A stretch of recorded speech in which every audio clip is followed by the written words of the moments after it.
Un anniversaire à présent, il y a 350 ans, très exactement, la ville de Lille redevenait française. C'était en août 1667.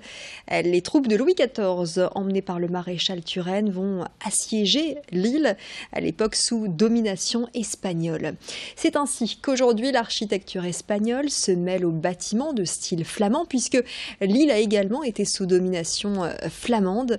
Un contraste que l'on peut nettement observer dans le Vieux-Lille et du côté du musée de l'Hospice Comtesse. Pour célébrer cet anniversaire, l'Office de tourisme de Lille organise des visites guidées. La prochaine aura lieu ce jeudi, 2 heures pour mieux comprendre cette page de notre histoire.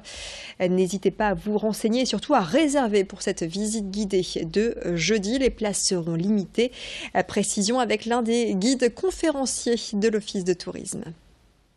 On a décidé de mettre un coup de projecteur sur cette époque, qui est le XVIIe siècle, qui est un siècle capital dans l'histoire de Lille, puisque au début du XVIIe siècle, Lille appartient à la Flandre.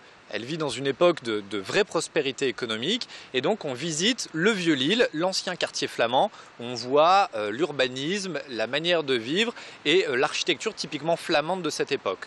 À partir de la conquête française, la ville va s'agrandir, le nouveau quartier royal en face de la citadelle va être construit, et là on va avoir tout à fait un autre urbanisme de type classique, beaucoup plus grand, vaste, aéré, qui va arriver à Lille. Donc on a une vraie coexistence de deux morceaux de ville très différentes qu'on peut montrer aux gens qui vont suivre notre visite.